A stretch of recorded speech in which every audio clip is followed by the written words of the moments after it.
Welcome, welcome, ladies. If you don't know me, my name is Kate London, and I'm an affair recovery coach. I help women that are in affairs, currently actively if I can get my words out, in an affair, help them to create the change that they are so badly seeking. So if you're in an affair and you're experiencing these highs and these lows, or this complete confusion, doubt, maybe you're violating your values, your standards, your rules for life, and you don't know how to create the change. Maybe you feel powerless to create the change. Maybe you've wanted to not be in this affair and you've wanted to not live in the dark and in secrecy, and yet years are going by or months are going by and nothing is changing, and you're still living a lifestyle that doesn't truly fulfill you.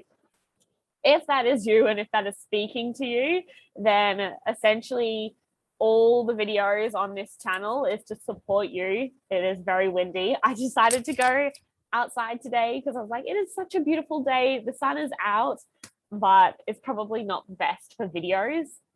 But I just felt like it would be fun. But if that is speaking to you, then this channel is going to support you absolutely in finding the answers that you need to get through your affair experience. Every affair experience is completely different. And the feelings that you may feel and the meaning that you give the affair experience could be completely different to what other people give it. And so some videos in here will align, some won't.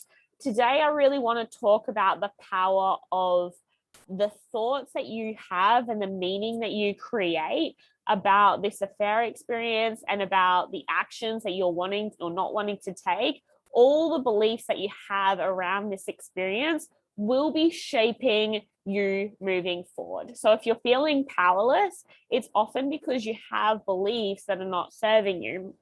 And like ultimately, we all know, we see out there the power of our mind, and mindset is everything, and how do you talk to yourself, and what is the communication that you use towards yourself and your self-love, and all this affirmations and positive mindset stuff. And like ultimately, you know, logically the power of your mind, but when you're living in a situation for so long, you forget to see from the outside in what is actually going on. And you might have felt this, like if you're in your affair and you go away on holidays without your affair partner and you kind of step away from the reality that you're living, you may notice that you get this clarity and you're like, whoa, what is happening in my life right now? Like, that doesn't align with me. So why am I doing it? And you see this whole different perspective, and you kind of get really invigorated and inspired by seeing light, seeing a new perspective. But then as soon as you come back from that holiday or wherever you were outside of your environment, maybe you're going for a walk in nature, as soon as you come back into your environment of the affair, you just get swooped back in to the reality that you're living, which is this affair. And the reason why I want to talk to you about beliefs today is, for me, I personally, if you haven't watched any of my videos yet, I personally was in an affair for 7 years, and it broke me apart every single day. I had these massive highs, these massive lows. I just felt so confused all the time. And I was like, what am I doing? I want this, I want that. I was confused. I didn't know myself anymore. I felt like I was sitting on the fence between walking left and right and not knowing how to make the right decisions in such a complex kind of situation. I hear a car. Sorry, there is a lot of work going on, so I hope that's not really distracting us today. But I was so conflicted, and so my desire to talk to you on this subject is, until I actually questioned the thoughts that were going on in my head, nothing was changing. I was essentially in denial about what was going on because I wasn't willing to take a look at the beliefs that I had not questioned about the affair. And so what I want to quickly touch on here is a belief. If we imagine a belief like a cell, like this, a belief is something we no longer question. We don't question it. If I was to tell you the sky is, what's a color? Yellow, you would be like, no, the sky is not yellow. And you would be like, it's not yellow. Like, the sky is not yellow. And you wouldn't question it. You'd just be like, okay, the sky is blue and it's black at nighttime, but it's not yellow. Like, I don't believe you on that. And essentially that's a belief you no longer question. You've never questioned that the sky is yellow. But then if I asked you, well, it was yellow at the Northern Lights, so there's a reference of where the sky can get yellow, or maybe some sunsets, it goes yellow, like in different places, it can be yellow. Different reflections, maybe when there's what to call that, rainbow, it can be yellow. And so we're like questioning the belief.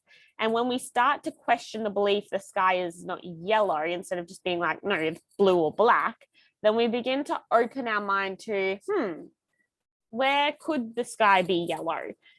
And it could be yellow at the Northern Lights. It could be yellow when there's a sunset and everything like that.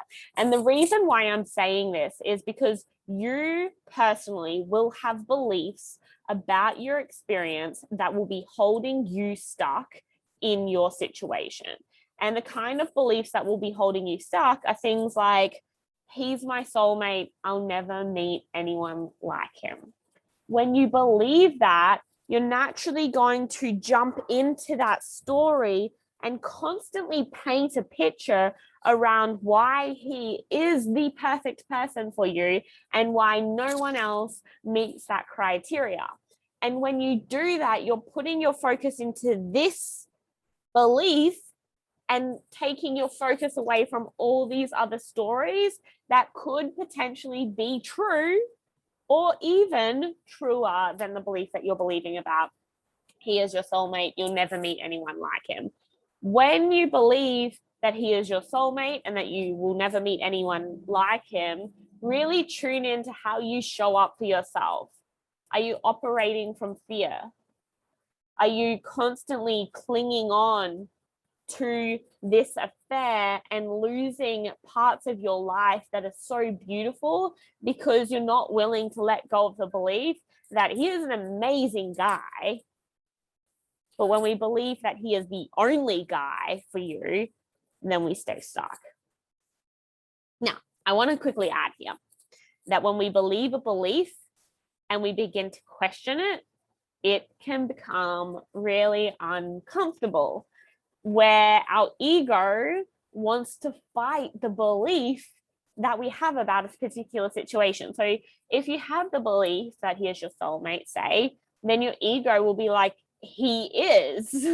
Like, I have all these references and I bet you do, and they are 100% correct. Like, for you, these beliefs are your reality, they're your truth. They're not wrong at all by any means. That they are references. And what I want to invite you to do is, you've got references on this belief. I want you to inquire and look into where those references could be true on the flip side of that belief. Like, where could there be potential other people that are greater, are as good or greater than him? And really looking into, well, where's that?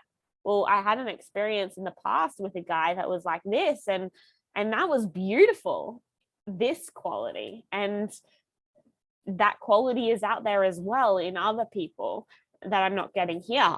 And you can, or right now, that he is not fully available and these people are. Like, really pulling on references. We're not trying to fight the belief. We're not trying to make the belief wrong.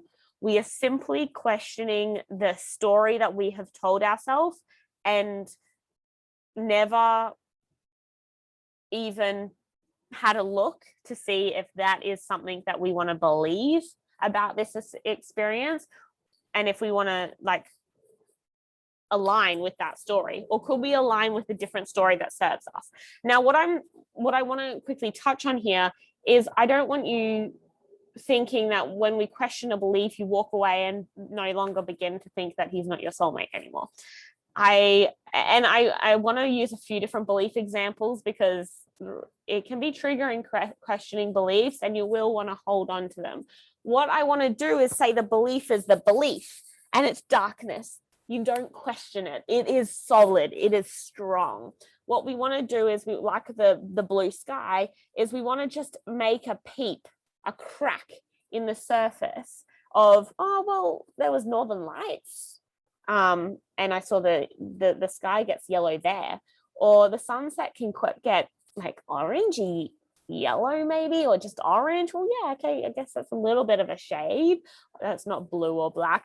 And what we're doing is we're not making the belief wrong or not true. We're just questioning it so that light can get in to this closed belief. When light gets in, we then go about our life and we have experiences where things come into our life where we're like, yeah, like you might have not questioned the sky is yellow, and then you read a book and it has a picture of the northern lights or a magazine, and you're like, oh, there's a place where it's yellow. And then you're like, and then so that light gets stronger, and so the belief starts to shed and it no longer has so much power over you.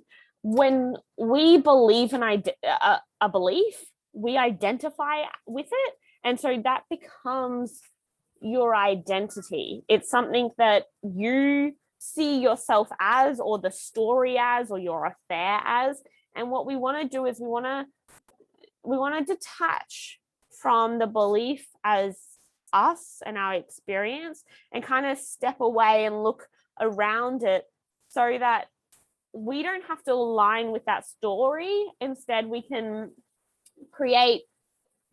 look at life from many perspectives and align with the story that's going to serve us best. So I kind of went on a bit of a tangent there, and I wanted to give you a few more belief examples, so we just didn't go straight onto the soulmate example, because there's probably a really deep example that you may believe about your experience, and your inner child or your ego might be resisting questioning that belief, because it's if they are your soulmate, and I bet you have such a beautiful, strong connection, and if you believe that that is your soulmate, then it's not always fun questioning that belief, because you're like, they're mine, they're my beautiful connect, like we share such a bond, and I don't want to let that go, and I believe we are soulmates, and you don't really want to question it. And I'm not saying that you have to let go of the fact that you are soulmates. I'm just saying, explore the opposite side of the coin, just take a look in the next room, see what it looks like, then step back out of it. Don't force yourself. It's okay. What's another example? Oh gosh, I have heaps, but now they're not coming to me. Another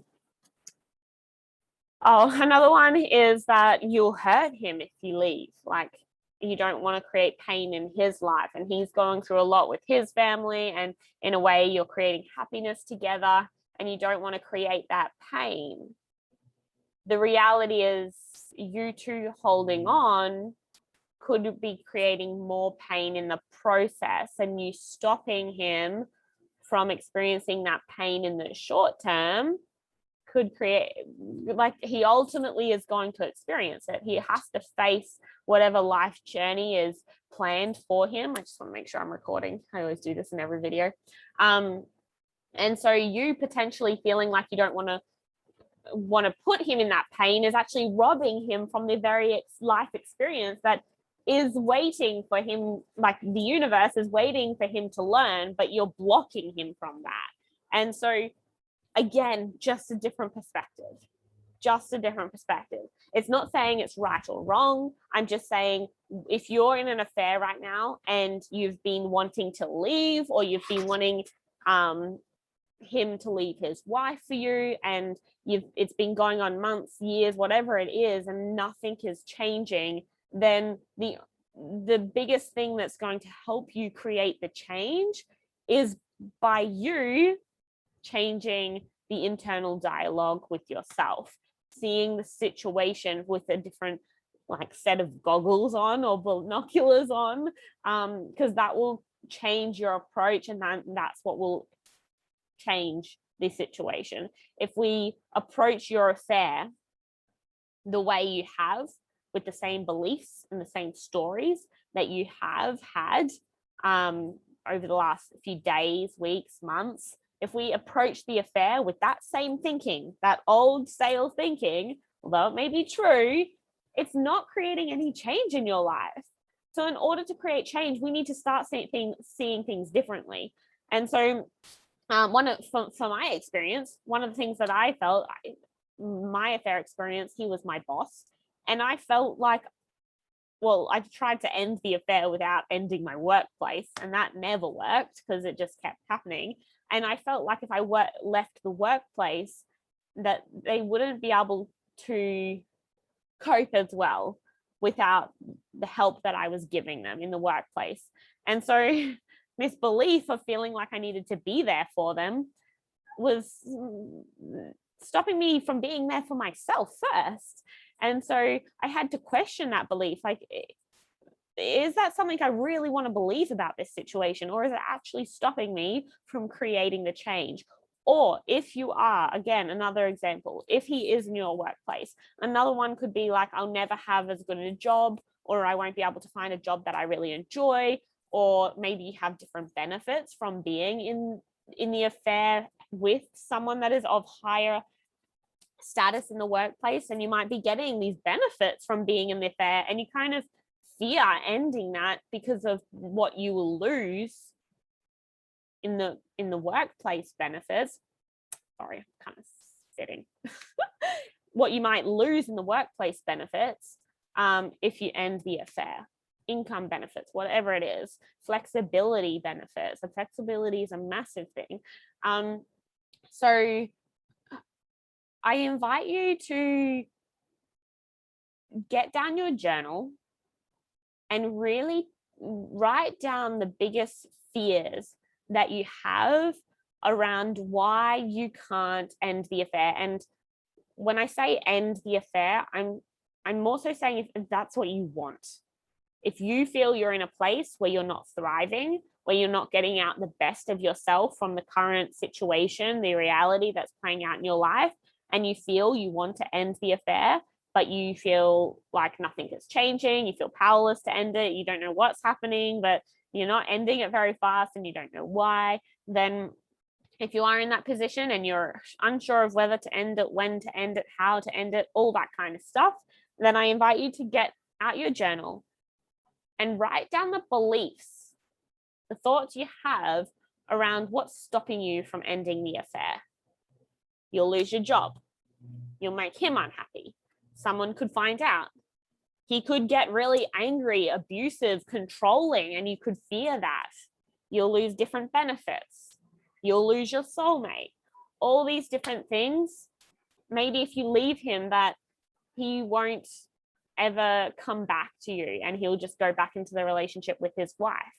And so you fear that loss of connection. There are so many different things that you could be feeling.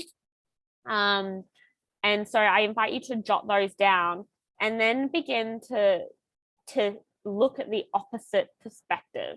Question if this is a story that is true for you, or could you see an alternative perspective? I want to give you an example. I'm going to use it with my hand. If I am looking at you, and I hope this works with Zoom, I'm pretty sure it does.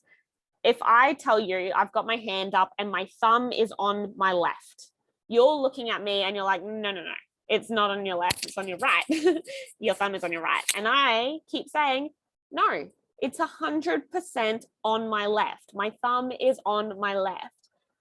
Both of us, me and you, both me and you, me and you, both have the correct belief about this situation. You are correct. I am correct. We are just seeing my hand from different perspectives. So your beliefs are 100% correct in your situation. If they are serving you, or not if they're serving you, they could be 100% true. But are they serving you? And if they're not serving you to create change, then although it might be a comfortable belief, that brings you comfort, like he is my soulmate, it might not be serving you in the long run. So if it's not, I invite you to step away from here and take a walk around and see what it looks like over here. And is that something that you could align with? And if you align with, how would that change the reality of how you show up for yourself in this affair experience? So I leave you with that. If you often beliefs, again, are something we no longer question. We never question if the sky is blue because it's blue. We don't question it. We don't try to see something different because we strongly believe that it's blue. And so in your affair experience, it is often hard to see different perspectives, and we really do stay stuck in our story, and that's why it's often really challenging to create change. The wind. And if you're feeling challenged to create the change and you would like some support in digging up some of those beliefs that are really keeping you doubtful, confused, stuck, unsure, all these things, maybe fearful, if you're feeling those kind of feelings and you're not really sure how to turn it around, then reach out to me. I can absolutely help you find out what are the key beliefs that are fully operating the situation that you're in. Yeah. And if that is what you are interested in, then I have 3 free, if it's still current while watching this video, a free 30-minute call that we can connect on together. And I hope I can support you on your journey. Anyway, bye for now. I'm going to get out of the wind, or maybe I won't, sit in the sun. I hope you have an amazing day. I hope that helps. Leave some comments below if that supports you on your journey. Bye for now.